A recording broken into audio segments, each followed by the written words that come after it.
be talking about los adjetivos posesivos, expressing possession with possessive adjectives. In a previous lesson, we talked about adjectives, using adjectives to describe people, places, things, and ideas. Here we're talking about the possessive adjectives. In English, these are my, your, his, her, etc., words that we use to show who has possession of something. Let's look at what the possessive adjectives in Spanish look like. If we're talking about things that belong to me, I might say mi casa, my house, mi libro, my book, mis plumas, my pens, mis hermanos, my brothers. You'll notice that all of these things refer to something that belongs to me. In English, we would just say my in each of these cases. My house, my book, my pens, my brothers. In Spanish, like with the Spanish adjectives, Spanish possessive adjectives are going to agree in number and in some cases in gender with the noun they describe. I said mi for casa and libro because those are both singular nouns. Plumas and hermanos are both plural nouns, so I use the plural possessive adjective mis.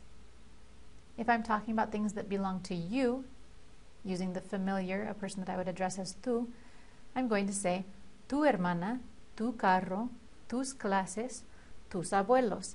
You'll notice that for tu hermana and tu carro, that adjective is spelled identical to the subject pronoun tu, except it's missing the accent mark. That's the distinction between tu meaning your and tu meaning you is the accent mark. So tu hermana, tu carro, using the singular because those are singular nouns. Tus clases and tus abuelos, using the plural because those are plural nouns. If I'm talking about something that belongs to him or her, or the formal you, the usted, I'm going to use su or sus, again depending on the noun, whether the noun is singular or plural. Su gata, su perro, sus primas, sus hijos. Using the plural sus for primas and hijos because they are plural nouns. Things that belong to us, this is the one where it has an ending for masculine and feminine also. Nuestro is our, and it can be masculine or feminine depending on the gender of the noun. Nuestra clase, using the feminine there because clase is feminine. Nuestro profesor, because profesor is masculine. Nuestras familias, using the as ending there for nuestras, because familias is plural and feminine. And nuestros libros, because libros is plural and masculine. Now, talking about things that belong to them or to you, plural, more than one person, we'll use su again. Su or sus, depending on the noun. Su gata, their cat. Su perro, their dog. Sus primas, their cousins. Sus hijos, their children.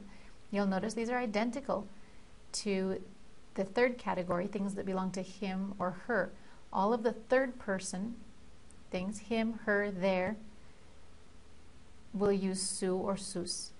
You'll be able to clarify it by the context. You'll have to look at the context to know whether it's saying his cat or their cat, because it's the same regardless of who it is that owns it.